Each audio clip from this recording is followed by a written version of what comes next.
Back with Michael Oher. Now, Michael, before the break, I mentioned your book. Yeah. And you've answered this question probably 10,000 times in your life, and I'm sorry to ask you, I only asked you once, but people think the famous book, The Blind Side, but you wrote an autobiography in 2011. I actually read the whole thing yesterday. I started it, and I was like, holy cow, this is outstanding. But there it is right there. I beat the odds from homelessness to the blind side and beyond. Talk about why'd you feel the need to write this?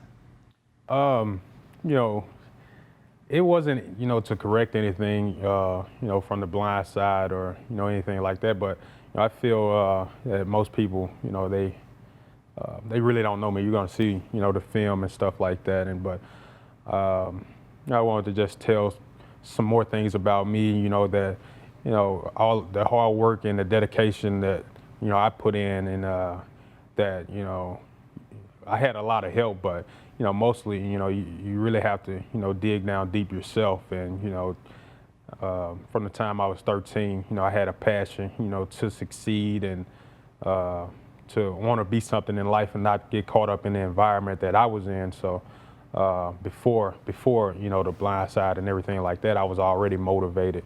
And also, there's so many other people that, are in my shoes who need to be, see somebody that, has come from where they are, and just to let them know that they can do it as well. And there's so many other people out there that, are going through things that, that are trying to beat the odds. So just wanted to motivate people and just let them know that, it's never as tough as it seems, and just to motivate people and be an inspiration. Well, it did both to me, honestly. I started reading, I was like, if I'm having him on the show, I should probably read the book. I thought I already kind of knew the story. It was an outstanding piece of literature, incredibly well written.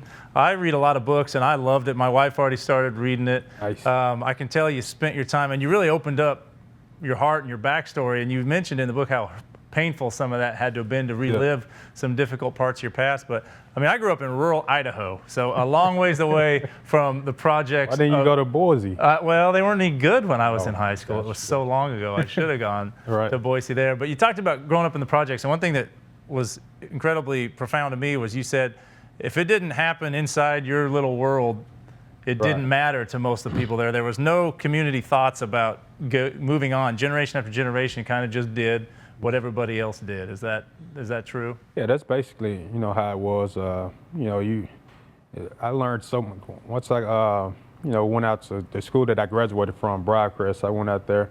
I met the Tui family, and man, they taught me so many, so much in so little time.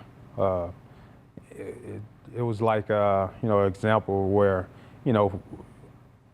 from the school, from where I grew up, the projects I grew up, it's probably a 20-minute drive.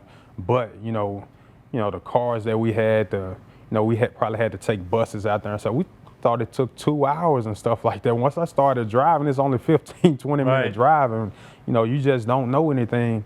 It seems like it's just another world out there. So, just to get out there and just learn, and that little couple years, I learned so much about life and so many things that I, never could have imagined, knowing that, I got the experience, and it was a, great, situation for me. You can watch more exclusive Panthers TV programming on Time Warner Cable Sports Channel. Check out Facebook TWC Sports Channel NCSC.